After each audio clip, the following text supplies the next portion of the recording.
कि सर हमने अभी तक पढ़ाई शुरू नहीं करी, हम क्या करें? क्यों? क्योंकि यहाँ पे आपके लिए 12वीं का रिजल्ट सबसे ज्यादा महत्वपूर्ण है। 12वीं के रिजल्ट की बात कर लेते हो तो 12वीं के रिजल्ट पे आपके कॉलेज में एडमिशन की बात होती है। 12वीं के रिजल्ट के अंदर आपके कंपनी के अंदर प्लेसमेंट की बात होती है। मैं इस 12वीं के रिजल्ट को खराब कैसे आने दूं? तो वही चीज को आपको यहाँ पे समझाते हुए चलना है। अगर आप ये सोच रहे हो कि यार हम एक छोटे से गाँव के हैं जहाँ पे हमारे पास फैसिलिटी नहीं है, कि हम पढ़ना तो चाहते हैं लेकिन पढ़ नहीं पाते हैं, हम पढ़ तो लेते हैं लेकिन भूल जाते हैं, तो भाई साहब उसके लिए मैं आप लोगों से एक चीज यहाँ पे बात करना चाहता हूँ। तो ये साल भर के अंदर अभी तक जो समय गया हुआ है उससे तो भूल जाओ, ठीक है? उसके लिए रोने से भी कोई मतलब नहीं है, उसके लिए दुख मनाने से भी कोई मतलब नहीं।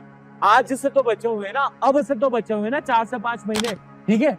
मैं आपको यहाँ पे बोल रहा हूँ 60 नहीं, आपको यहाँ पे 70 से लेके 80 के बीच में आ जाएंगे। तो कैसे हैं आप? मैं अमन साकला स्वागत करता हूं आपके एमपी बोर्ड के अरिविहान प्लेटफॉर्म पे, जहां पे हम आपके लिए बनाते हैं इंफॉर्मेटिव वीडियोस। इंफॉर्मेटिव बोले तो प्रीवियस ईयर क्वेश्चंस तथा उसका सॉल्यूशन और आपके एग्जाम से रिलेटेड इंफॉर्मेशन या कुछ इंपॉर्टेंट प्रश्नों का यहाँ पे समावेश आपको यहाँ पे मिलते रहता है। पर आज मैं आप लोगों के लिए ऐसा कुछ नहीं लेके आया हूँ, घबराइए मत। मैं आज आपसे कुछ एक छोटी सी बात करने आया हूँ, हालांकि छोटी नहीं है, वो काफी बड़ी बात है, आपके इंपॉर्टेंट है, आपके कैरियर से रिलेटेड है, बहुत जुड़ी हुई बात है। अभी आपकी त्रैमासिक परीक्षाएं हुई है। अब जब परीक्षा आपकी हो गई है तो उसके बाद मेरे पास कुछ बच्चों के फोन आए। वो नंबर तो मैं आपको नहीं बता सकता, पर एक उदाहरण के तौर पे मैं आपको यहाँ पे लेते हुए चलता हूँ। अगर मैं आपसे यहाँ पे बात कर लेता हूँ कि मेरे पास लगभग 100 बच्चों का फोन आया है, तो 100 बच्चों में से यहाँ पे त्रैमासिक परीक्षा के अंदर उन्होंने बोला कि 20 बच्चे जो थे जिनका पेपर बहुत अच्छे तरीके से गया, ठीक है?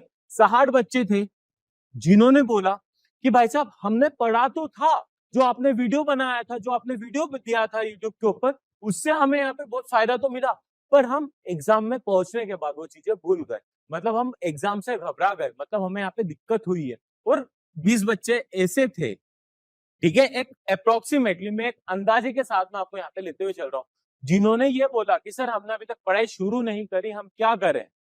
ठीक है, मुझे दिक्कत नहीं थी, मुझे ये 20 बच्चे जो थे ना, इनसे कतई भी दिक्कत नहीं थी।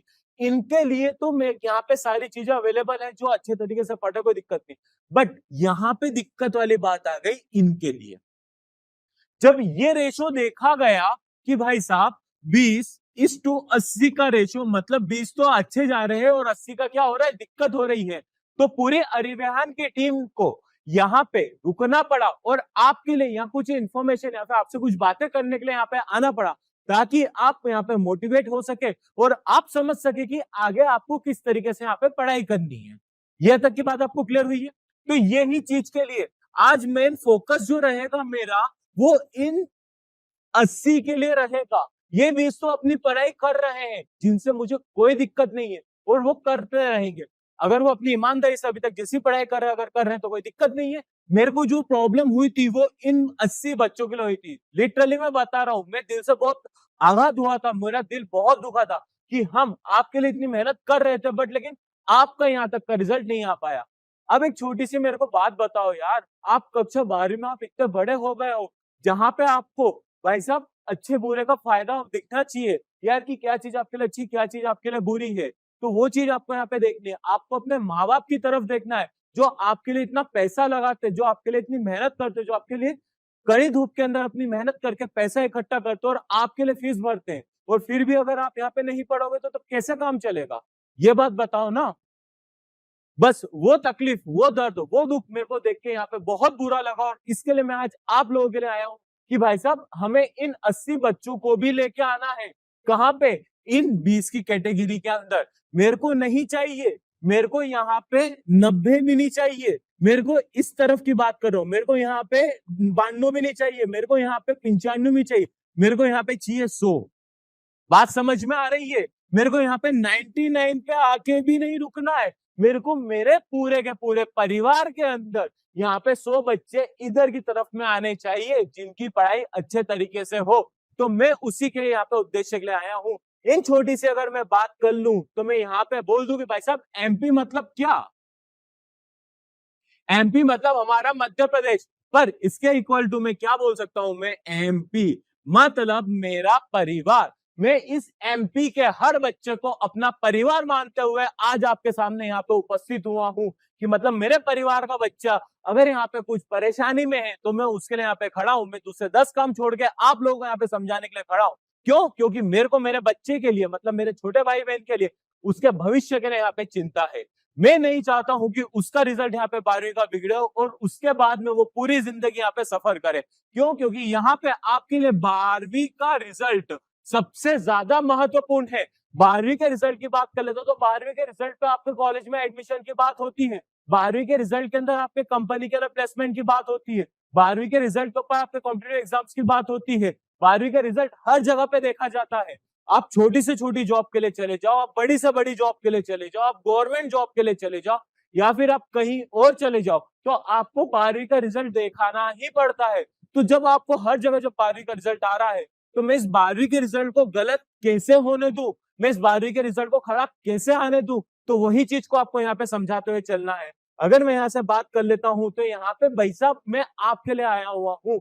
अगर आप ये सोच रहे हो कि यार हम एक छोटे से गाँव के हैं जहां पे हमारे पास में फैसिलिटी नहीं है, जहां पे हम अच्छे तरीके से नहीं पढ़ पाते हैं, हम हिंदी मीडियम से हैं, हम कैसे करेंगे, हम क्या करेंगे, ये डाउट भी बहुत सारे बच्चों को आते हैं। तो इन जो 60 की कैटेगरी मैंने आपको बताई थी ना, उन 60 में ये वाले बच्चे भी थे। तो उनके लिए मैं एक छोटी सी बात बताना चाहता हूँ। मेरे बच्चे, आप लोगों ने अभी कुछ दिनों पहले 12वीं फिल्म देखी है, मनोज सर की कहानी आपने देखी है? अगर आपको याद हो तो वो भाई साहब हमारे एमपी के चंबल से है। चंबल एक ऐसी जगह है जहां पे लिटरेसी कम है, जहां पे पढ़े लिखों की संख्या, मतलब पढ़े लिखो जिनके पास में डिग्री और ये सारी चीजें उनके बारे में बातचीत की जा रही, वहां पे कम है। वहां से उठ के वो कहाँ चले गए? आज महाराष्ट्र में पोस्टेड है, वहां के डीजीपी के फॉर्म के अंदर वो कार्यरत है, मतलब महाराष्ट्र पुलिस के अंदर वो कार्यरत अपना कार्य कर रहे हैं। तो आप ये सोचो, जब इतनी सी जगह से उठ के यहाँ तक आ सकते हैं। अगर आपको पता हो कि डॉक्टर सुप्रिया जैन, आप लोगों को यहाँ पे पता है तो बहुत अच्छी बात है, नहीं तो मैं आपको ये बता देता हूँ कि वो इंडिया की बेस्ट न्यूरोसर्जन है। ठीक है, क्या है वो? न्यूरोसर्जन है। वो कहाँ से आई है? वो हमारे मंदसौर से आई हुई है। अगर आपको मैं बात कर लेता हूँ रघुराम राजन की, जो हमारे पास में एक्स गवर्नर रह चुका हमारे आरबीआई के अंदर, वो कहाँ के थे? हमारे भोपाल के थे। ठीक है, भोपाल तो हमारे लिए बड़ी सिटी हो जाती है, पर लेकिन अगर आप देखोगे तो चंबल तो हमारे लिए बहुत छोटा है ना, चंबल की जगह तो छोटी है। तो जब यहाँ से उठ के इतनी बड़ी जगह पे जा सकते हो तो आप क्यों नहीं आ सकते हो? तो और इसके बाद भी एक और उदाहरण मैं आपको यहाँ पे दे सकता हूँ, वो क्या है? अंकित चौबे। अंकित चौबे एक छोटी सी जगह से निकल के हिंदी मीडियम के छात्र होते हुए भी एमपी बोर्ड के अंदर टॉप रैंक ला सकता है, तो आप क्यों नहीं ला सकते हो?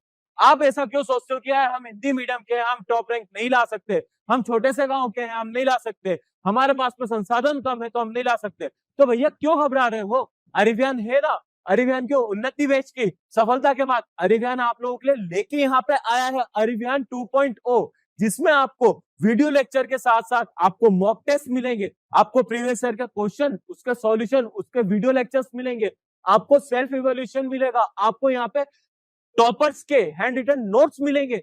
इतनी सारी चीजें आप लोगों को एक बहुत कम प्राइस में आप लोगों को यहाँ पे प्रोवाइड कर रहे हैं। क्यों कर रहे हैं हम लोग यहाँ पे? ताकि आप एक अच्छी जगह पे पहुंच सके। ये वाली बात आपको क्लियर हुई है? तो ये चीज आपको जब समझ में आनी चाहिए, आप इतने बड़े हो चुके हो। और एक और चीज जो मेरे को यहाँ पे देखने को मिली, वो ये देखने को मिली कि सर हम लोग पढ़ना तो चाहते हैं लेकिन पढ़ नहीं पाते। हम पढ़ तो लेते हैं लेकिन हमें याद नहीं रह पाता।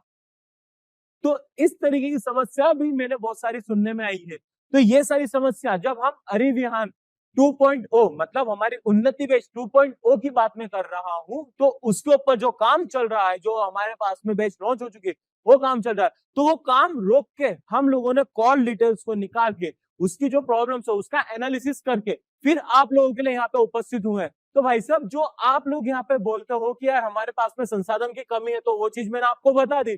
अब आप यहाँ पे बोल रहे हो क्या कि हम पढ़ना तो चाहते हैं लेकिन पढ़ नहीं पाते हैं, हम पढ़ तो लेते हैं लेकिन भूल जाते हैं। तो भाई साहब उसके लिए मैं आप लोगों से एक चीज यहाँ पे बात करना चाहता हूं कि भाई साहब आप सोशल मीडिया ठीक है, मैं किसकी बात कर रहा हूँ? आपके सोशल मीडिया की बात कर रहा हूँ। आप पढ़ना तो चाहते हो, लेकिन आपका सबसे बड़ा दुश्मन कौन है? वो ये सोशल मीडिया है। आप बोलोगे सर हम तो यूट्यूब के ऊपर ये वीडियो देख रहे हैं। अरे भाई साहब, सोशल मीडिया के अंदर बहुत सारी चीजें रहती है। सोशल मीडिया में एंटरटेनमेंट नाम का एक चीज होती है। मैं उसकी बात कर रहा हूँ, रील्स की बात कर रहा हूँ। ठीक है, आप पढ़ने बैठोगे, आपने इंस्टाग्राम चालू करा, आपने बोला 5 मिनट में बस पढ़ने बैठ जाता हूँ, थोड़ा रिफ्रेश हो जाता हूँ, इंस्टाग्राम पे 5 मिनट रील देख लेता हूँ, फिर पढ़ने बैठ जाऊंगा। क्या हुआ उसमें? आपने रील्स देखना चालू करी, 1 2 3 4 5, 5 ही में आप बहुत अच्छे तरीके से हंसे। वो रील को आपने क्या करा, उठा के अपने दोस्त को भेज दिया। दोस्त ने वो देखा, दोस्त अगर पढ़ रहा होगा तो वो भी डिस्टर्ब हुआ, उसने वो रील देखी, वो भी हंसा, उसने 3 4 स्क्रॉल करे, फिर आपको रील भेज दी। आप एक दूसरे को रील ही रील भेजते रहे और आपके कब 1.5 से 2 घंटे खत्म हो गए, आपको पता ही नहीं चला।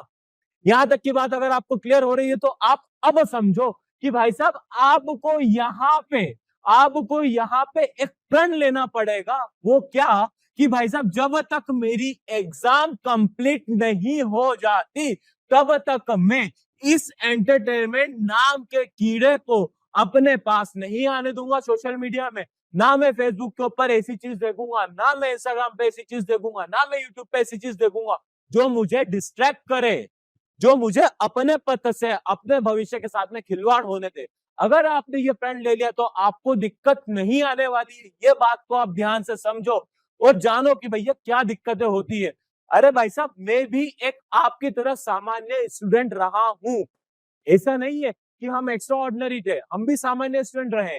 पर उस समय हमारे पास में आपके जैसा टच स्क्रीन मोबाइल नहीं हुआ करता था, क्योंकि उस समय पे इतना चलन नहीं था।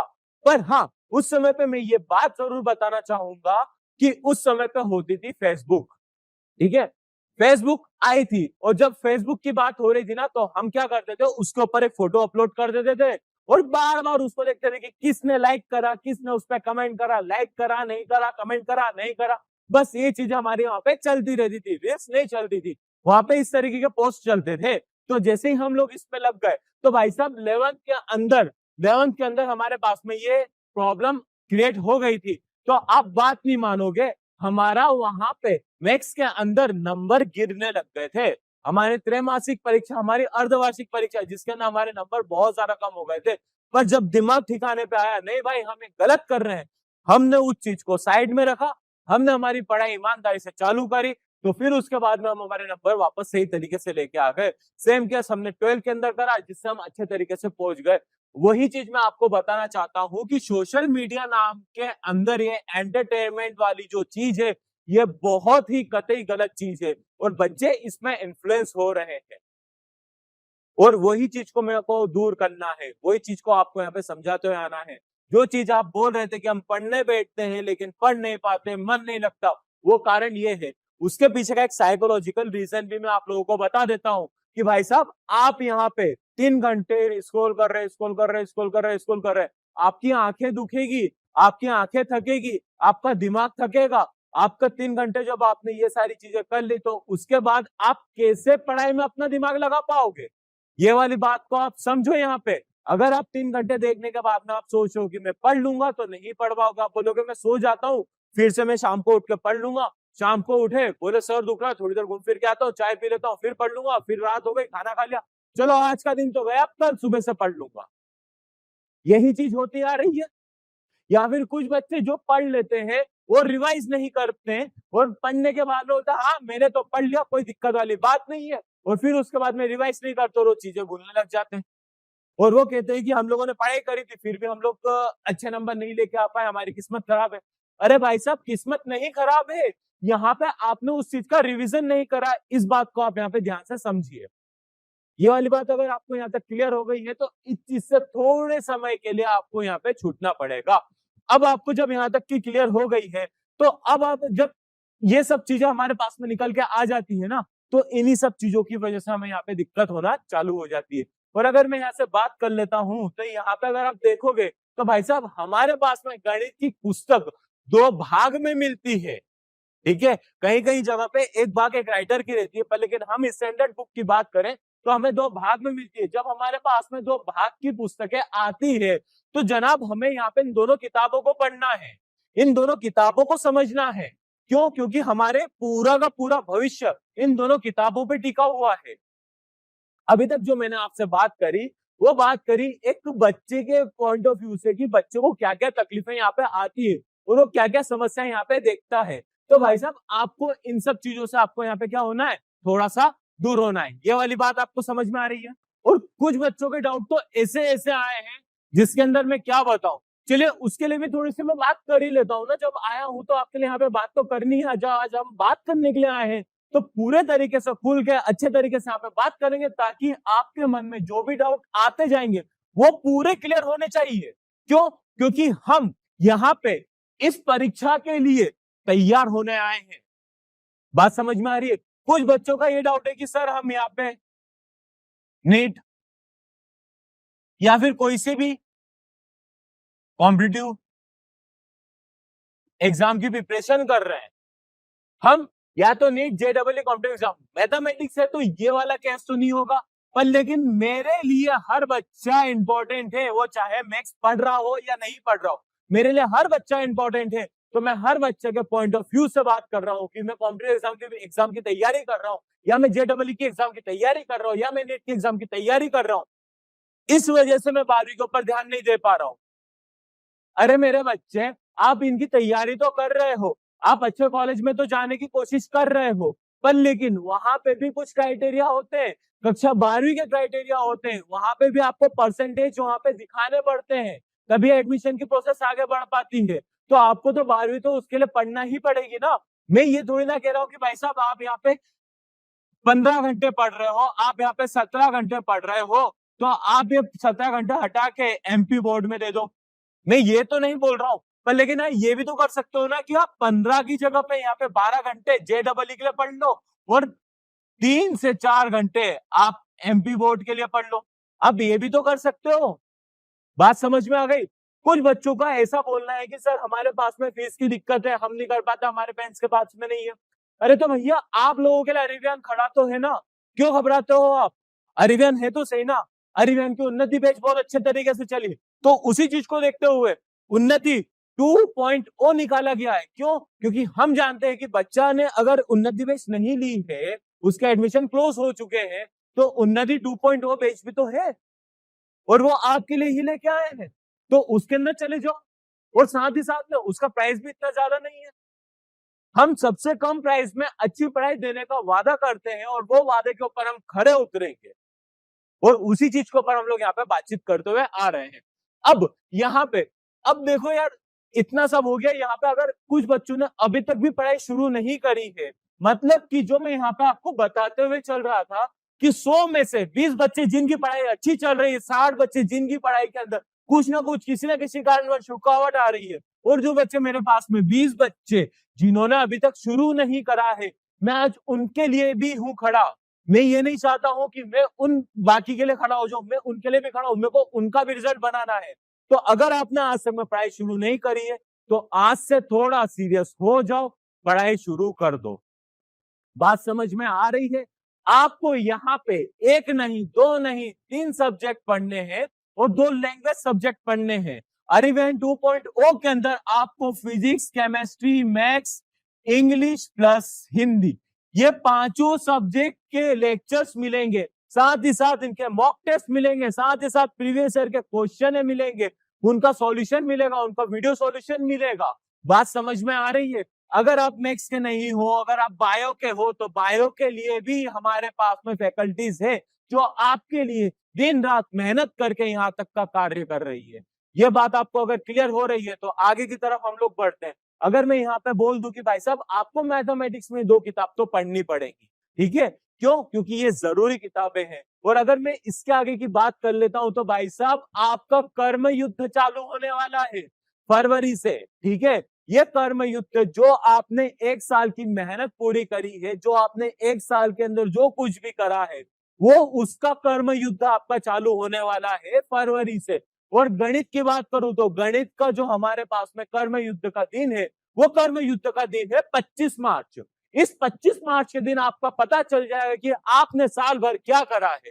तो ये साल भर के अंदर अभी तक जो समय क्या हुआ है उससे तो भूल जाओ, ठीक है? उसके लिए रोने से भी कोई मतलब नहीं है। उसके लिए दुख मनाने से भी कोई मतलब नहीं। आज से तो बचे हुए ना, अब से तो बचे हुए ना 4 से 5 महीने, उन 4 से 5 महीनों के लिए आपको यहाँ पे मेहनत करनी है। बात समझ में आ रही है? उन 4-5 महीनों को अगर अच्छे तरीके से आपने यूज कर लिया तो मैं गारंटी देता हूं कि आपको मैथ्स में पूरे में से पूरे नंबर मिलेंगे। ये बात अगर आपको क्लियर हो रही है तो आपको घबराइए मत।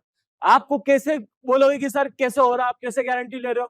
देखो, मैं सिर्फ और सिर्फ आपको यहाँ पे स्ट्रेटेजी बता रहा हूं कि आपको आने वाले महीनों में किस तरीके से पढ़ना। उस स्ट्रेटेजी के साथ में आपको आपकी मेहनत रंग ला के दिखाएगी। मेरे जो मैं बताते चल रहा हूं उस तरीके से अगर आप पढ़ते चले गए, पढ़ना तो आप ही को ही है ना, उस तरीके से पढ़ते चले गए तो मैं ये बोल रहा हूं कि आपको यहाँ पे 60 नहीं, ठीक है, मैं आपको यहाँ पे बोल रहा हूँ 60 नहीं, आपको यहाँ पे 70 से लेके 80 के बीच में आ जाएंगे।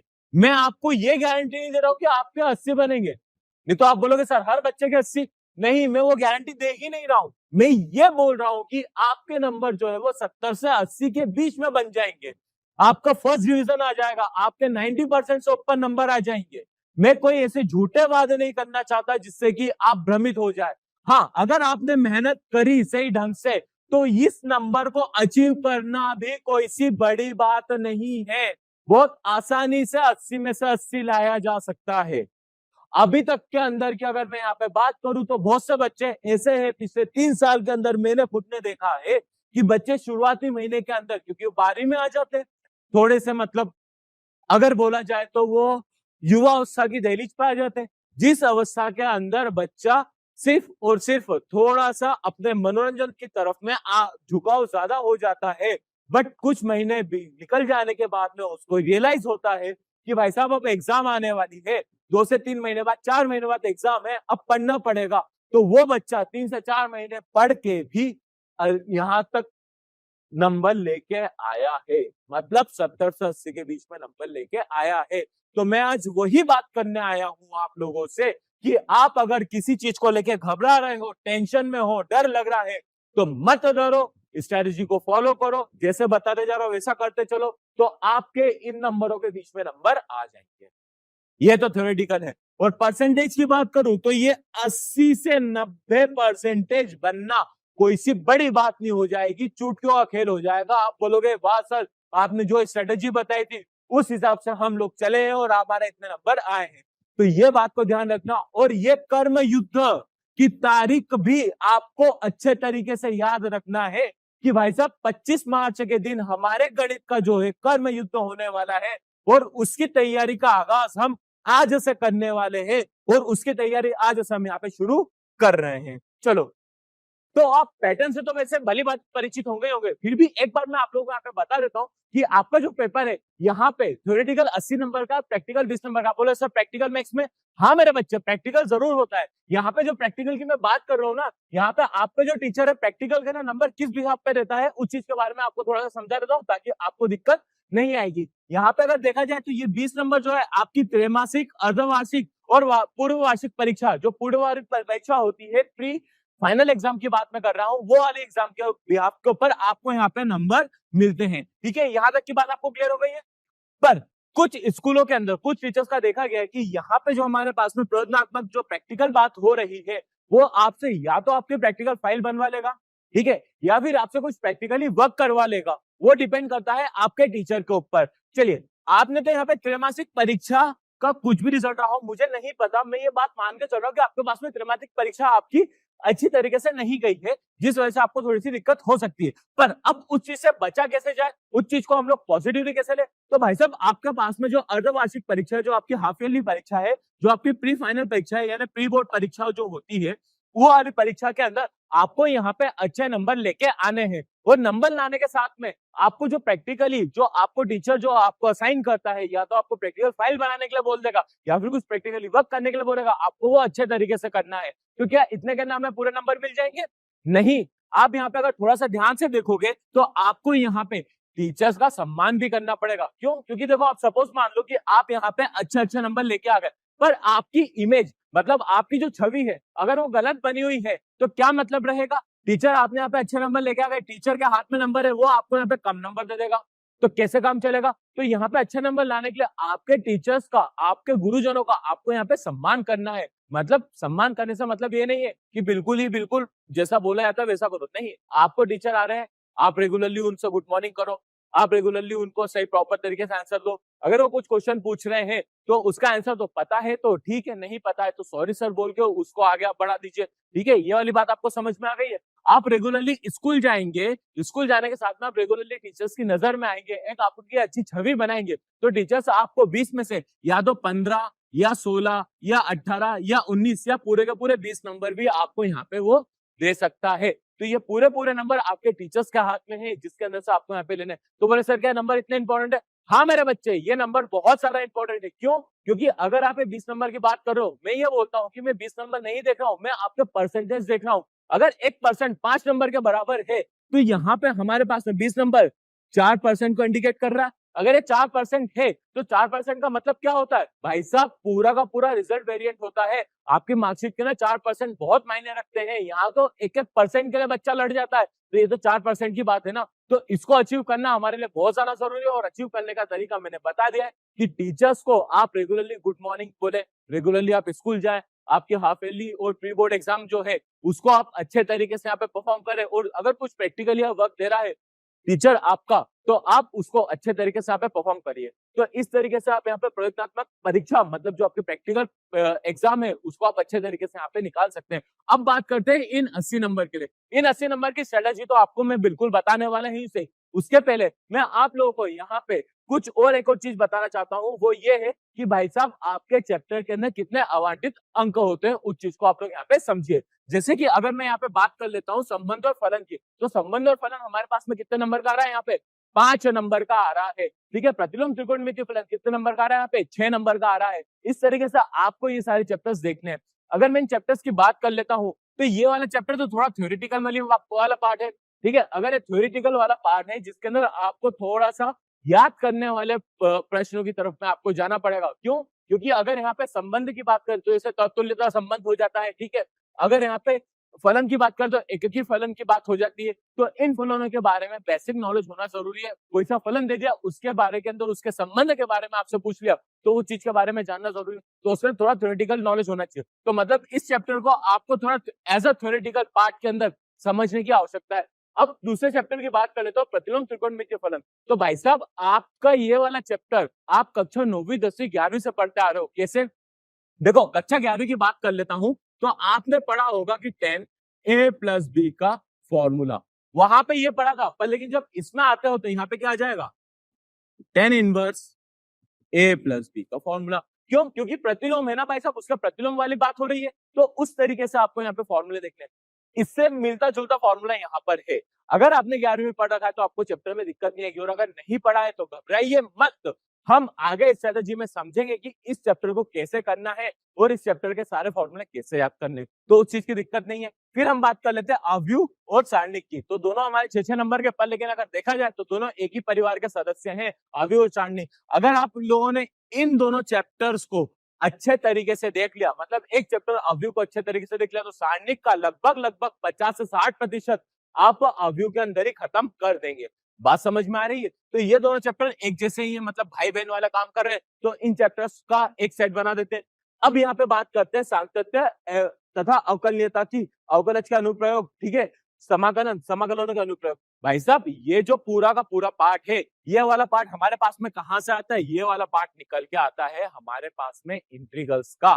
ठीक है, इंटीग्रल्स बोले तो हमारे कैलकुलस का पार्ट, ये कैलकुलस का पार्ट है। और ये कैलकुलस का पार्ट एक बहुत इंपॉर्टेंट रोल प्ले करता है आपके बोर्ड एग्जामिनेशन के अंदर। आपको यहाँ से लेके आपके कॉलेज के एडमिशन तक के अंदर ये वाले चैप्टर्स आपके बहुत काम के हैं। और अगर देखा जाए तो सातत्य अवकलनीयता, इसके अंदर अवकलन भी आ जाता है। तो कितने नंबर का हो रहा है हमारे पास में यहाँ पे? 8 नंबर का हो रहा है। अवकलज का अनुप्रयोग, ये कितने नंबर का हमारे पास में यहाँ पे?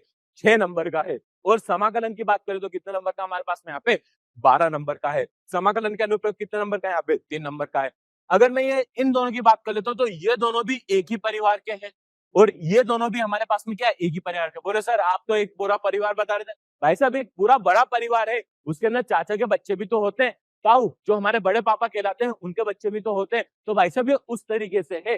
पर लेकिन हाँ, अगर आपने यहां से ध्यान से पढ़ना चालू करा तो यहाँ के कंसेप्ट आपके यहाँ तक लगने वाले हैं। ठीक है, तो इस चैप्टर को यानी इस पूरे के पूरे बंच को आपको अच्छे तरीके से देखना जरूरी है। और अगर हम आगे की तरफ बात कर लेते हैं तो आगे हमारे पास में यहाँ पे रहेगा अवकलन अवकलन समीकरण, जो कितने नंबर की, 6 नंबर की। ये भी हमारे पास में क्या है, कैलकुलस का पार्ट है। तो अगर देखा जाए तो यहाँ पे हमारे पास में लगभग कैलकुलस से 30 से 32 नंबर के प्रश्न आने की, 30 से 32 नंबर के प्रश्न आने की, 30 से 32 प्रश्न तो क्या है, 30 से 32 नंबर के प्रश्नों के आने की आवश्यक के यहाँ पे रहती है। तो इस तरीके से हम लोग क्या करते हैं, यहाँ पे पढ़ते चलते हैं। अगर आगे की तरफ देखें तो हमारे पास में क्या, सदिश बीजगणित। सदिश बीजगणित कितने नंबर का आ रहा है हमारे पास में, यहाँ पे 7 नंबर का आ रहा है। भाई साहब ये सदिश बीजगणित आपने फिजिक्स यानी भौतिकी में अच्छे तरीके से पढ़ रखा है सदिश, बस उससे मिलता जुलता यहाँ पे गणित का थोड़ा सा तड़का लगा हुआ है, जिस वजह से उसको क्या बोलते हैं, सदिश बीजगणित बोलते हैं। अगर आप वहां से पढ़ते हुए आ रहे हैं तो इस चैप्टर के अंदर दिक्कत नहीं आएगी। त्रिविमीय ज्योमेट्री की बात कर लूं तो ये भी आप कक्षा 9वीं 10वीं 11वीं 12वीं में पढ़ता रहो। आप लोगों ने देखा था ना, एक पॉइंट से दूसरे पॉइंट तक की डिस्टेंस निकालने के लिए जहां में x1 y1 दे रखा था, एक पॉइंट से दूसरे पॉइंट तक के हम डिस्टेंस निकालते थे। बट यहाँ त्रिविमीय में क्या हो जाएगा, एक्स वाई के साथ में जेड भी आता है, मतलब किसी एक्सिस भी आ जाती है। तो ये क्या कहलाती है, त्रिविमीय ज्योमेट्री। जो चीज हम लोगों ने पढ़ रखी है और वही सारी चीज हमें क्या पढ़ना है, 3 डायमेंशन के अंदर पढ़ना है, मतलब त्रिविमीय में पढ़ना है। रैखिक प्रोग्रामन, ये कितने नंबर का हमारे पास में, 3 नंबर का। बहुत छोटा चैप्टर है, 1 से 2 दिन, बहुत बोल रहा हूं मैं, 1 से 2 दिन के अंदर ये वाला चैप्टर पूरा हो जाएगा और इसके 3 नंबर आपको पूरे के पूरे मिलते हैं। ना कोई प्रश्न में आपको कठिनाई दिखाई देगी, बहुत अच्छे और सीधे तरीके से निकल के आता है। और ये जो वाला चैप्टर है, ये कक्षा 9वीं 10वीं के अंदर जो हम लोगों ने समीकरण पढ़ी थी, उन समीकरणों पे बेस्ड वाला प्रश्न है। तो जिस हिसाब से अगर आप देख रहे हो, पढ़ रहे हो, तो वो 1 से 2 दिन के अंदर खत्म हो जाएगा। अब आखिरी वाले चैप्टर की बात कर लेता हूँ। तो आखिरी वाला चैप्टर क्या हमारे पास में यहाँ पे प्रायिकता का है। प्रायिकता बोले तो सिंपल सी बात है, अगर मैं यहाँ पे बात कर लेता हूँ तो प्रायिकता का मतलब क्या होता है, प्रायिकता वो वाली चीज है जो आप बचपन से देखते आ रहे हो। कैसे, देखो आपका इंडिया का मैच है तो इंडिया जीतेगी या हारेगी वाली बात आ गई। अरे भाई साहब, आपको यहाँ पे बोर्ड प्रश्न के बारे में बात कर रहा हूँ। बोर्ड का आपका जो प्रश्न पत्र आने वाला है, जो आपका कर्म युद्ध है, उसके बारे में बात कर रहा हूँ। उस कर्म युद्ध के अंदर आप पास हो गए या नहीं हो गए, टच वुड। वैसे तो मेरे सारे बच्चे, मेरे सारे छोटे भाई बहन यहाँ पे पास और अच्छे नंबर से पास हो, पर लेकिन प्रायिकता तो यहाँ पे वो भी निकल के आ रही है ना। अगर मैं यहाँ पे बात कर लेता हूँ तो इंडिया पाकिस्तान के मैच की आज बारिश होगी या नहीं होगी, तो ये प्रायिकता हम बचपन से देखते आ रहे हैं। बस अब इन प्रायिकताओं की संभावना की जो बात है, स्टेटमेंट के फॉर्म में हमारे पास में पूरे प्रश्न के रूप में आएगी। उन प्रश्नों के रूप में देखते हुए उसको सॉल्व करते हुए यहाँ पे चलना है। तो इस तरीके से हमारे पास में क्या है, ये अवांछित अंक यहाँ पे निकल के आ रहे हैं। चलिए अब मैं आपसे बात कर लेता हूँ, जो स्ट्रेटेजी की मैं बात कर रहा था कि भाई साहब हमारे पास में 3 से 4 महीने बचे हुए हैं, यानी 4 से 5 महीने, अक्टूबर से लेकर हमारे पास में फरवरी तक का समय बचा हुआ है। उन फरवरी तक के महीने के अंदर हम हमारा सिलेबस कैसे खत्म करेंगे और साथ ही साथ उसका रिवाइज कैसे करेंगे, उस बात के लिए हम लोग यहाँ पे जान लेते हैं। तो आगे हम लोग यहाँ पे देख लेते हैं भाई साहब, अक्टूबर महीने में आप लोगों को यहाँ पे क्या क्या पढ़ना है, जिससे आपको दिक्कत यहाँ पे खत्म पूरी तरीके से होती चली जाए। तो सबसे पहले अगर मैं यहाँ पे बात कर लेता हूँ अक्टूबर महीने में, तो भाई साहब हालांकि अक्टूबर महीने का पहला सप्ताह तो हमारे पास में यहाँ पे खत्म हो चुका है, और अब हमारे पास में जितना समय बचा है, हम पूरी ईमानदारी के साथ में इस सिलेबस को, इस स्ट्रेटेजी को फॉलो करने में लगा देंगे, जिससे आपकी दिक्कत ना आए। मैंने आपको जैसे ही पहले बोला है कि भाई साहब मैं तो आपको बता दूंगा 7 घंटे पढ़ने का, पर लेकिन क्या आपके पास में एक ही विषय है क्या, नहीं, आपके पास में 2 विषय और है और 2 लैंग्वेज विषय और है। इसके अंदर आपकी हिंदी इंग्लिश भी रहती है और साथ में आपके पास में फिजिक्स केमिस्ट्री भी रहता है। तो आपके पास में टोटल हमारे पास में जो सब्जेक्ट हो जाते हैं वो 5 हो जाते हैं, जिसके अंदर आपको देखना है और सारे सब्जेक्ट के अंदर लेते हुए चलना है। क्योंकि मैंने आपको जैसे बताया था कि स्कोरिंग हम लोगों को करते हुए चलना है, ताकि बोर्ड एग्जाम के अंदर आपको 80-90% के आसपास में या फिर 90% से ऊपर आपको यहाँ पे मार्क्स लेते हुए आना है। तो चलिए अगर हम थोड़ी सी यहाँ पे जल्दीबाजी के अंदर बात कर लेते हैं, मतलब कैसे कि आपको किस हिसाब से पढ़ना है जिससे कि आपको दिक्कत ना आए। तो सबसे पहले मैं बात कर लेता हूं। तो भाई साहब हमारे पास में जो पहला चैप्टर है वो क्या है, संबंध और फलन है। अध्याय 1 क्या है मेरे पास में, संबंध और फलन है। अब संबंध और फलन की मैं बात करता हूं तो संबंध और फलन हालांकि बहुत छोटा सा चैप्टर है, पर एग्जाम के अंदर ये कितने नंबर का आ रहा है मेरे पास में, यहाँ पे 5 नंबर का आ रहा है। अगर ये 5 नंबर का आ रहा है तो ऐसा तो नहीं कि आप इसको छोड़ दो, ठीक है।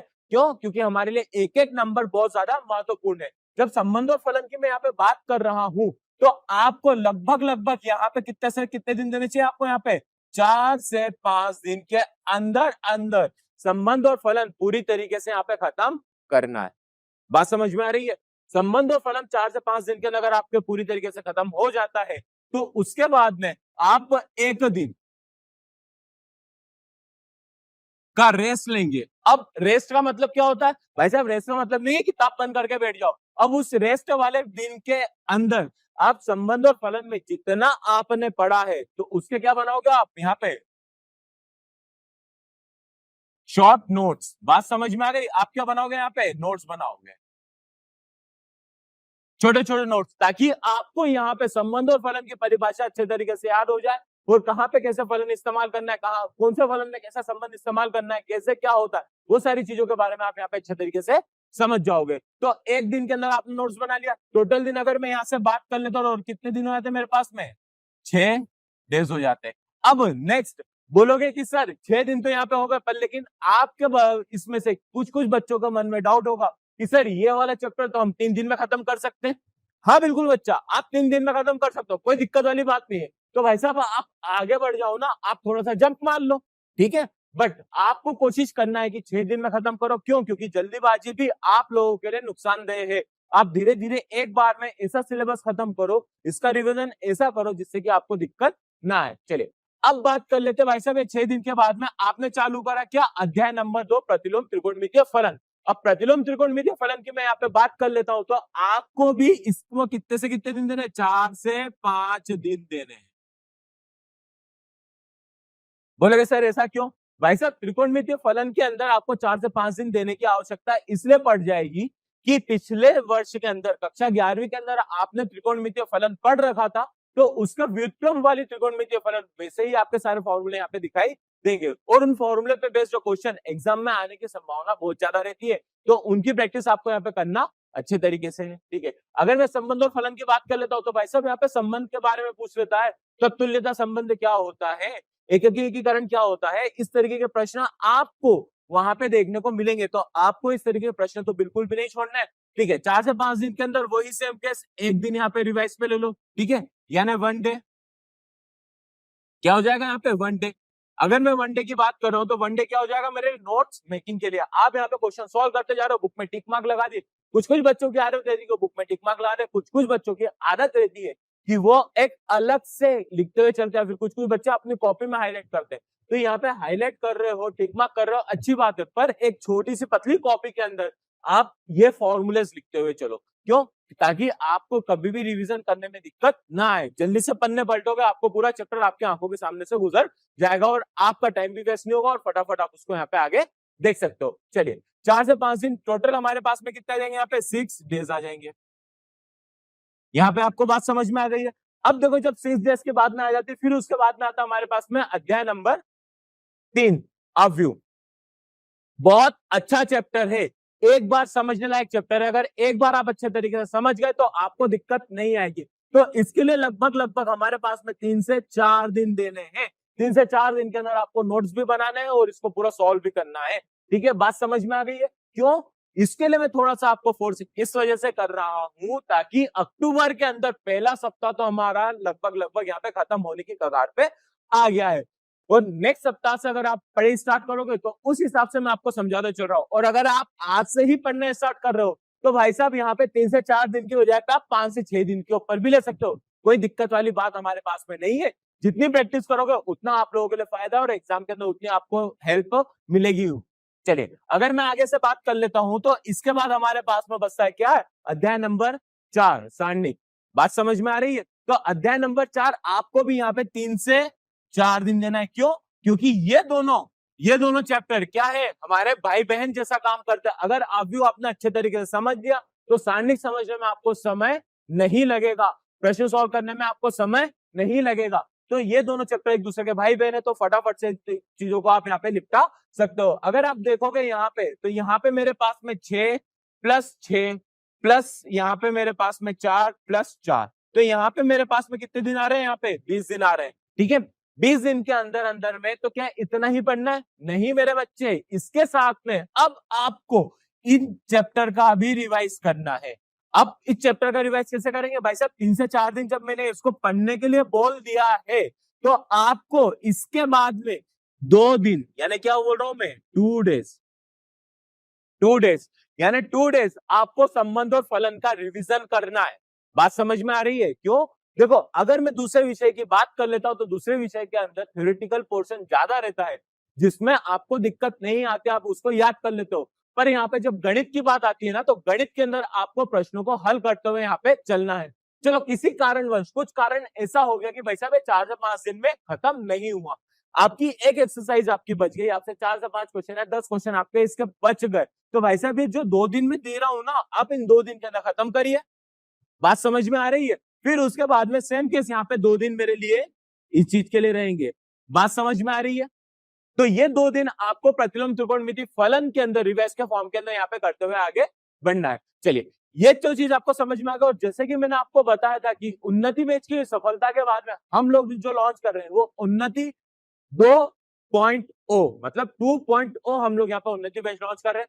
जैसा उन्नति बैच का हम लोगों को रिस्पांस मिला है, जैसा उन्नति बैच में हम लोगों ने यानी पूरी अरिव्यान परिवार ने यानी अरिव्यान की पूरी टीम ने जैसा पढ़ाया है, वैसा का वैसा आपको अरिव्यान 2.0 में मिलेगा और उससे बढ़ के मिलेगा, ताकि आपको जो यहाँ पे दिक्कत आ रही है इतने कम समय में सिलेबस कैसे खत्म करे, क्या स्ट्रेटेजी है, स्ट्रेटेजी हालांकि मैं तो यहाँ पे बता रहा हूँ, तो उसके अंदर आपको और क्या क्या मिलेगा, उसके अंदर आपको मिलेगा यहाँ पे मॉडल पेपर जो आप चैप्टर वाइज के अंदर यहाँ पे देखते हुए चल रहे हो। उसके बाद मिलेगा आपको प्रीवियस पेपर के सॉल्यूशन मिलेंगे, वहां पे आपको क्वेश्चंस मिलेंगे, लेक्चर्स के नीचे आपको बहुत सारे क्वेश्चन मिलेंगे ताकि लेक्चर खत्म हो जाए और वैसे वैसे आपको वहां पे क्वेश्चन सॉल्व करने को मिल जाए।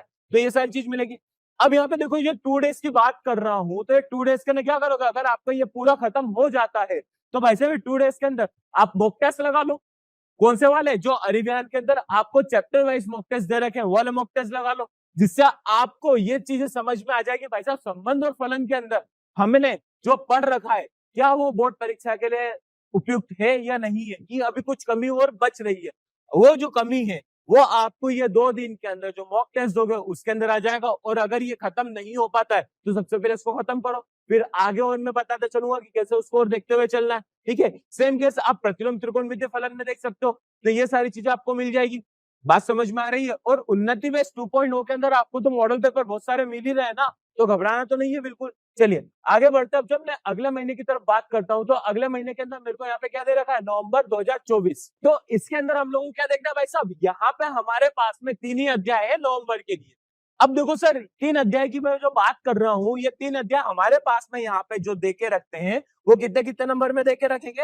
यहाँ पे हमारे पास में जो है अध्याय नंबर 5, जैसे कि मैंने आपको पहले बताया था, ये हमारे पास में 8, ये हमारे पास में 6 और ये हमारे पास में कितने नंबर का आ जाएगा, ये हमारे पास में सिंपल सी बात है कि जो देखा जा रहा है वो आएगा यहाँ पे 12 नंबर का।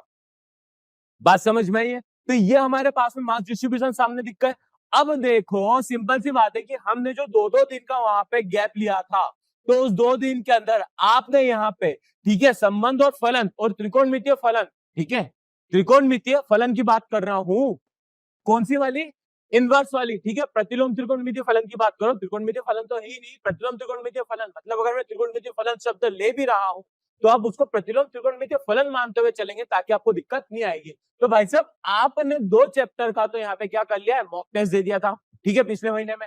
अब बात आते हैं ये, अब देखा जाए तो ये जो 3 अध्याय है ये सबसे बड़े बड़े अध्याय है हमारे पूरे गणित की किताब के अंदर।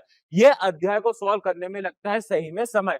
तो यहाँ पे अगर आप देखोगे तो यहाँ पे आपको लगभग 8 से 9 दिन आपको इसको देना ही पड़ेगा, ठीक है। या फिर आप इसको मान लो, आपने यहाँ पे दे दिया 7 से 8 दिन, यहाँ से हो जाएगा 8 से 9 दिन और फिर यहाँ से आ जाएगा 10 से 12 दिन का।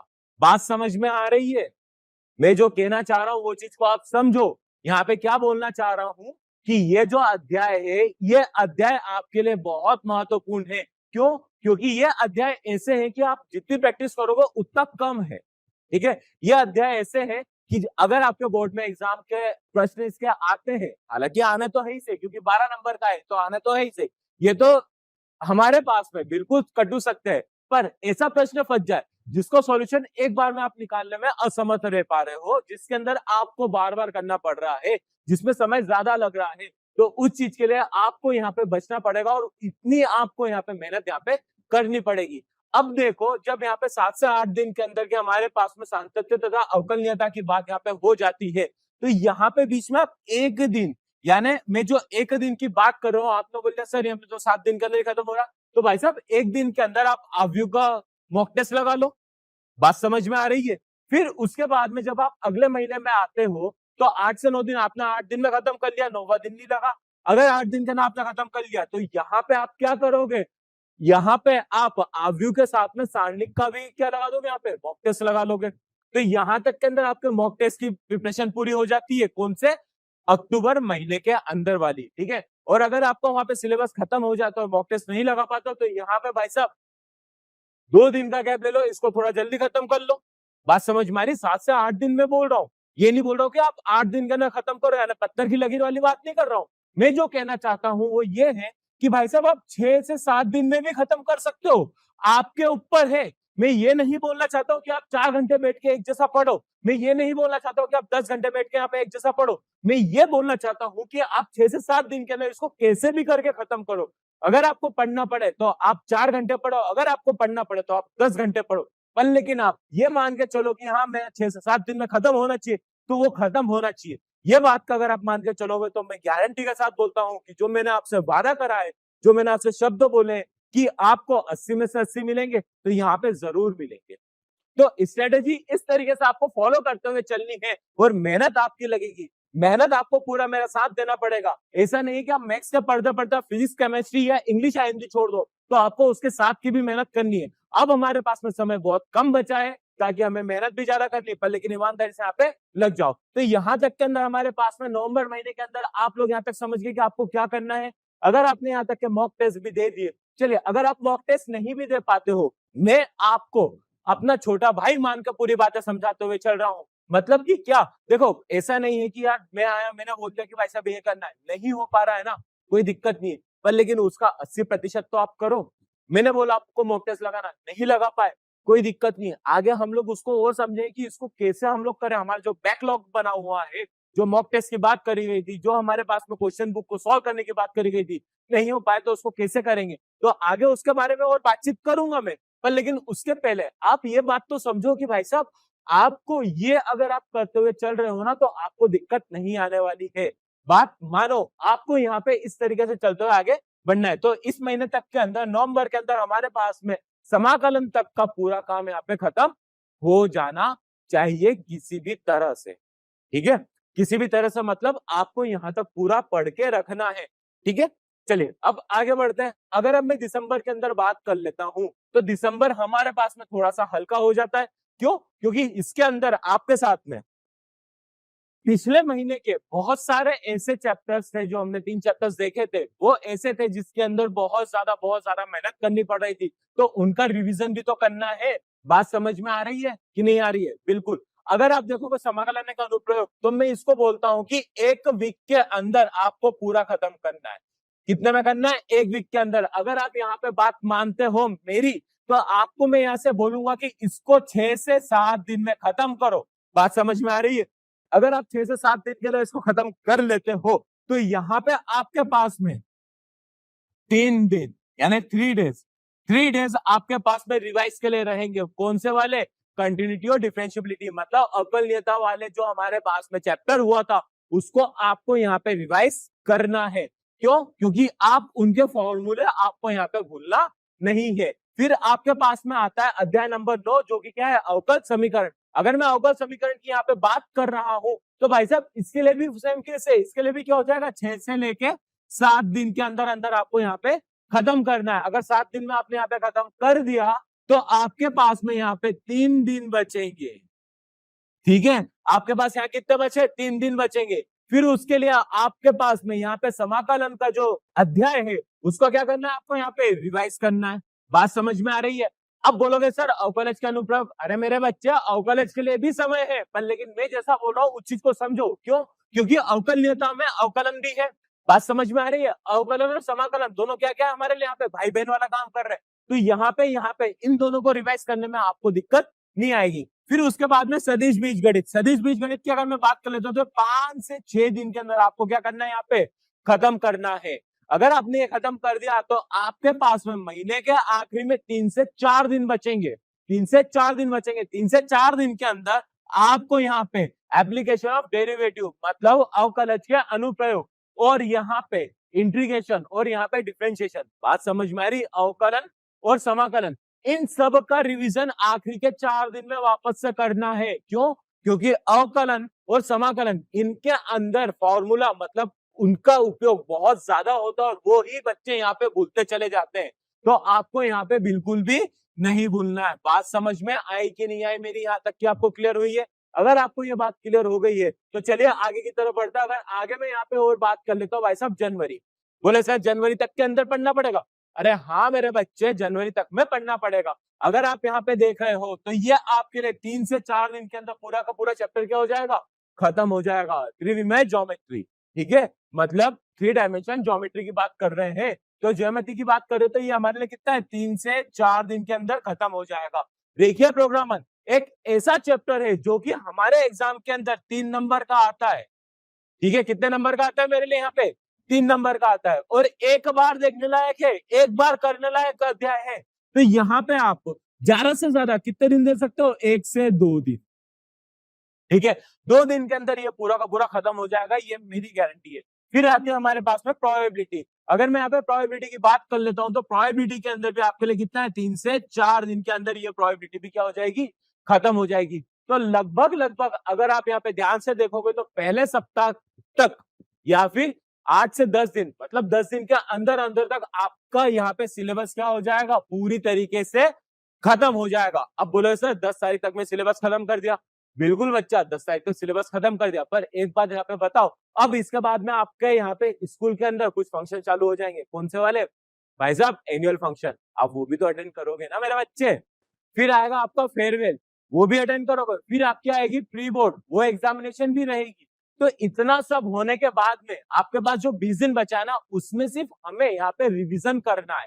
क्या करना है, यहाँ पे रिविजन करते हुए चलना है और प्रीवियस ईयर क्वेश्चन पेपर को यहाँ पे सॉल्व करते चलना। बोला सर रिवीजन के अंदर, भाई साहब मैंने आपको बोला था कि आपको मॉक टेस्ट लगाने, पर किसी कारणवश आप मॉक टेस्ट नहीं लगा पाए। इसके पहले मैंने आपसे वही बात बोली थी ना।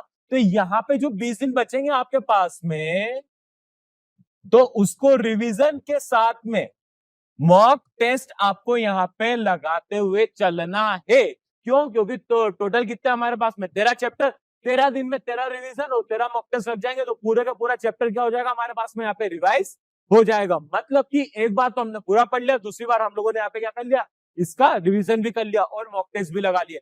यहाँ तक कि अगर आपको बात अगर क्लियर हो गई है तो जनवरी के अंदर लगभग लगभग अगर मैं आपसे बात करूं तो यहाँ पे आपका 80% सिलेबस पूरा खत्म होता है। और मतलब हालांकि सिलेबस तो पूरा खत्म हो रहा है, पर यहाँ पे जो मैं बोलना चाह रहा हूँ 80% से, कि आपको जितने नंबर का पेपर आता है 80 नंबर का, 80 में से उसका 80% मतलब 64 से 70 के बीच के अंदर आपको यहाँ पे नंबर आने की गारंटी मेरी तरफ से हो जाती है। और आपकी मेहनत जैसे मैंने आपसे बोला है अगर आपने कर रखी है तो आपको दिक्कत नहीं आएगी, आप यहाँ तक क्लियर हो जाओगे। अब जनवरी के अंदर हमारे पास में काम खत्म हो जाता है कि भाई साहब ये सारी चीजें हो गई, ये सब कुछ हो गया। अब बात आती है फरवरी के अंदर। भाई साहब फरवरी के अंदर आपकी प्री बोर्ड आ जाएगी। आपके प्री बोर्ड से पहले आपका सिलेबस खत्म हो जाएगा। प्री बोर्ड की एग्जाम दी आपने, आपको पता चल जाएगा आप लोगों ने कितना पढ़ रखा है और बोर्ड एग्जामिनेशन में कैसे पेपर आने वाला है, जिस हिसाब से आपकी प्रिपरेशन हो जाएगी। उसके बाद में आपको क्या करना है, उसके बाद में आपको यहाँ पे प्रीवियस ईयर के जो पेपर्स है पिछले 3 से 4 साल के, आपको वो लगाते हुए चलना है। ठीक है, आपने 2 से 3 साल भी लगा लिए तो भी आपके लिए बहुत है। तो आप यहाँ पे प्रीवियस ईयर के पेपर लगाओगे। ठीक है, आप यहाँ पे प्रीवियस ईयर के पेपर लगाओगे, साथ ही साथ में यहाँ पे मॉक टेस्ट वो भी साथ में देते हुए रहोगे। अब इन दोनों के साथ में आपको क्या करना है वो चीज के बारे में अच्छे तरीके से यहाँ पे समझ लो। ठीक है, ये हालांकि आपको 10 दिन के लिए रहेगा। कितने दिन के लिए रहेगा? सिर्फ 10 दिन के लिए। बाकी दिनों के लिए मैं नहीं बोल रहा हूँ। क्यों? क्योंकि आपको दूसरे विषय की भी पढ़ाई यहाँ पे करना जरूरी है। अब इसके साथ में मैंने शुरुआत में आपको बताई थी कि आपको एक छोटे से नोट्स बनाने, ठीक है, शॉर्ट नोट्स बनाने या एक पतली कॉपी बनाने फॉर्मूले की, वो रिवाइज करते हुए रहना। क्या करोगे आप? प्रीवियस ईयर के पेपर, मॉक टेस्ट और वाली कॉपी। अब जब आपने प्रीवियस ईयर के पेपर दिए, मान लो कि अगर आपको प्रतिलोम त्रिकोणमितीय फलन का प्रश्न आपको नहीं आया या आपसे गलत हो गया, तो क्या करोगे? आपने शॉर्ट नोट्स तो पूरे पढ़ ही रहे हो, जो आप यहाँ पे सॉल्यूशन करिए, आपकी कॉपी है या फिर जो आपकी किताब है आपने वो उठाई और उसके अंदर के 8-10 क्वेश्चन स्पीड में लगा लिए। ठीक है, अलग अलग क्वेश्चन आप लोगों ने लगा लिए। तो आपका कंसेप्ट अगर किसी कारणवश अगर आप भूल रहे हो तो यहाँ पे आपका रिवाइज होते चले जाएगा। हुआ कि नहीं हुआ? ठीक है, आपने दूसरा पीवाईक्यू लगाया, पहला लगा दिया, दूसरा पीवाईक्यू लगाया, उसके अंदर आप मान लो कि आपकी प्रोबेबिलिटी का क्वेश्चन गलत हो गया, मतलब यार प्रायिकता का प्रश्न आपसे नहीं बन पाया, तो आपने यहाँ पे शॉर्ट नोट्स में प्रायिकता के सारे फॉर्मूले देख लिए, समझ में आ गए, उसका मॉक टेस्ट लगा लिया, उसके साथ के अंदर आपने किताब उड़े, किताब से प्रायिकता के सारे प्रश्न यहाँ पे लगा लिए, या फिर अरिवैन एप्लीकेशन के उन्नति 2.0 बैच के अंदर आपको प्रायिकता के प्रश्न क्या जो वीडियो लेक्चर्स है उसके नीचे आपको पूरे के पूरे क्वेश्चन मिल जाएंगे, फटाफट से वहां पे सॉल्व करते चले जाओ, फोटो क्लिक करते चले जाओ, ताकि आपको पता भी चल जाए कि आपकी गलती कहाँ हुई है, तो वो सारी चीज पे आपके यहाँ पे खत्म होती चली जाएगी। तो इस तरीके से आपका क्या है, फरवरी के पहले सप्ताह के अंदर अंदर आपका पूरे तरीके से सिलेबस खत्म हो जाएगा, एक बार आपका पूरा रिवीजन हो जाएगा, मॉक टेस्ट लग जाएंगे, और साथ ही साथ के अंदर यहाँ पे PYP यानी previous year paper, mock test और रिवीजन इनडायरेक्टली, डायरेक्टली नहीं बोल रहा हूं, इनडायरेक्टली आपका 2 बार खत्म हो जाएगा, प्लस पहली वाले का 1 बार तो हो ही चुका है, मतलब फरवरी के आखिरी तक आप 3 बार रिवाइज कर चुके होंगे और मॉक टेस्ट और पीवाईक्यू भी आपके यहाँ पे पूरे तरीके से कंप्लीट हो चुका होगा और सिलेबस तो आपने खत्म कर ही लिया था। ठीक है, ये वाली बात समझ में आई है? तो इस हिसाब से अगर आप पढ़ोगे तो आपको दिक्कत बिल्कुल नहीं आएगी। यहाँ तक की बात आपको क्लियर हुई है? चलिए अब हम लोग यहाँ पे थोड़ा सा और देख लेते हैं। तो आगे की तरफ में बात करूं तो यहाँ तक में आपको जब पूरा सिलेबस खत्म हो ही चुका है, तो अब हमारे पास में क्या बचता है? तो अगर मैं यहाँ से देखा जाए तो देखो यहाँ पे सिंपल सी बात है कि भाई साहब सैद्धांतिक थ्योरी जो मैं आपसे यहाँ पे बात कर रहा हूँ, तो आप इसके हिसाब से इस 80 में से आप दावेदारी कर लोगे यहाँ पे हमारी 70, 75, 76 या 80, आप इन नंबर की दावेदारी पूरी तरीके से यहाँ पे कर सकते हो। ठीक है, अगर आपको यहाँ पे इसके अलावा भी कोई सी भी समस्या आती है तो हमारी पूरी अरिवहन फैमिली या पूरी अरिवहन टीम की मैं बात कर लेता हूँ, तो वह अपना काम छोड़ के आपकी उन समस्याओं का हल निकालने के लिए बिल्कुल जुट जाती है। अगर आपको किसी भी तरीके की अगर समस्या या फिर परेशानी आती है तो अरिवहन एप्लीकेशन है ना, जैसा कि मैं हमेशा से बोलता आया हूं, बस उस अरिवहन एप्लीकेशन का फायदा उठाइए और आप पढ़ते रहिए। क्यों? क्योंकि हमारा उद्देश्य बस इतना सा है कि हमारे एमपी का बच्चा पढ़े लिखे और आगे बढ़े, उन्नति करे। इसलिए हम लोगों ने पेज का नाम भी उन्नति रखा है कि हर बच्चा अपनी उन्नति की राह पे पहुंचे। क्यों? क्योंकि अब आप इतने बड़े हो गए हो कि 12वीं के बाद में आपको आगे की और लाइफ की जर्नी है जो आपको डिसाइड करनी है, और उस डिसीजन के अंदर आपका ये 12वीं का रिजल्ट बहुत महत्वपूर्ण रहेगा। आप चाहे नीट की तैयारी कर रहे हो, हालांकि मैथमेटिक्स से तो नीट तो नहीं हो पाएगा, पर JEE की बात कर लेता हूँ, उसकी कर रहे हो, या अदर कोई से भी कॉम्पिटिटिव एग्जाम की बात कर रहे हो, तो भाई साहब वहां पे कक्षा 12वीं का रिजल्ट बहुत ज्यादा महत्वपूर्ण रहता है। या आप किसी प्राइवेट सेक्टर में जाने की बात कर रहे हो, तो कंपनी में आज की तारीख में इंटरव्यू के अंदर आपका 12वीं का रिजल्ट देखते हैं। बात समझ में आ रही है? तो ये सारी चीजें हमारे साथ में होती है, तो इन सब चीजों को आप अगर अभी समझ जाओगे तो आपको भविष्य में दिक्कत नहीं आएगी। बहुत से ऐसे मेरे स्टूडेंट हैं जो बोलते हैं कि सर हम 12वीं के अंदर हमारे पास में 70 बना था, इसके बाद में हम इस कंपनी में आ गए हैं, हमारे यहाँ पे 70% मार्क्स को देख के दूसरे कंपनी के दूसरे जो कॉम्पिटिटर थे, मतलब इस इंटरव्यू में गए, उस इंटरव्यू के अंदर 2 कैंडिडेट बैठे हुए हैं जिनके ग्रेजुएशन के मार्क्स अच्छे खासे आए हुए हैं, दोनों के लगभग बराबर है, दोनों को नॉलेज अच्छा खासा है, तो उन्होंने 12वीं के मार्क्स के ऊपर उन दोनों का सिलेक्शन करा। एक के मार्क्स 12वीं में ज्यादा थे तो उसको ले लिया, जिसके मार्क्स कम थे उसको टाटा बाय बाय कर दिया। तो अब आप समझो कि आपके 12वीं के मार्क्स कितने ज्यादा इंपॉर्टेंट है। तो ऐसे बहुत सारे उदाहरण मेरे खुद के छात्रों के रहे हैं, तो इसलिए मैं आप लोगों से गुजारिश करता हूँ कि थोड़ा सा आज से सीरियस हो जाओ। कारण बस यही है। क्या कारण है? कि भाई साहब हमारे पास में ये तारीख ऐतिहासिक तारीख है। क्यों ऐतिहासिक तारीख है? भाई साहब इस दिन आपको 12वीं का गणित का पेपर होने वाला है। बात समझ में आ रही है? तो बस ये तारीख के लिए हमें यहाँ पे मेहनत करते हुए चलना है। पर्टिकुलरली एक सब्जेक्ट के लिए नहीं कह रहा हूं मैं आपके लिए गणित के साथ साथ फिजिक्स के लिए भी बोल रहा हूँ, साथ में केमिस्ट्री के लिए बोल रहा हूँ। और जो 2 हमारे थ्योरेटिकल सब्जेक्ट है, जो कि हमारी हिंदी और इंग्लिश है, जो हमारी लैंग्वेज सब्जेक्ट है, उनके बारे में भी बोल रहा हूँ। तो इस हिसाब से अगर आप पढ़ते रहे, अगर आप मेहनत करते रहे तो आपको दिक्कत नहीं आएगी। और अगर फिर भी कुछ परेशानी आती है आपके पढ़ने में, तो आप बेझिझक हमारे अरिविहान के इसमें आइए और आप अपना डाउट पूछिए, ताकि आपको सॉल्यूशन मिल जाए। क्योंकि आप उन्नति करोगे तो आपसे हम उन्नति करेंगे, क्योंकि आप अगर ऊपर जाओगे तो सबसे ज्यादा खुशी आपको, आपके माँ बाप को, और उसके बाद अगर होगी तो आपके टीचर्स या आपके टीचर्स को होगी और हमें होगी। तो बस इसी खुशी के लिए, हमारी इतनी सी खुशी के लिए आप मेहनत करते रहिए। चलिए मिलते हैं नेक्स्ट लेक्चर में या फिर नेक्स्ट वीडियो के अंदर। पर हाँ, मक्कारी बिल्कुल नहीं करना है, दिल से मेहनत करते रहना है और आगे बढ़ते रहना है। तब तक के लिए थैंक यू वेरी मच।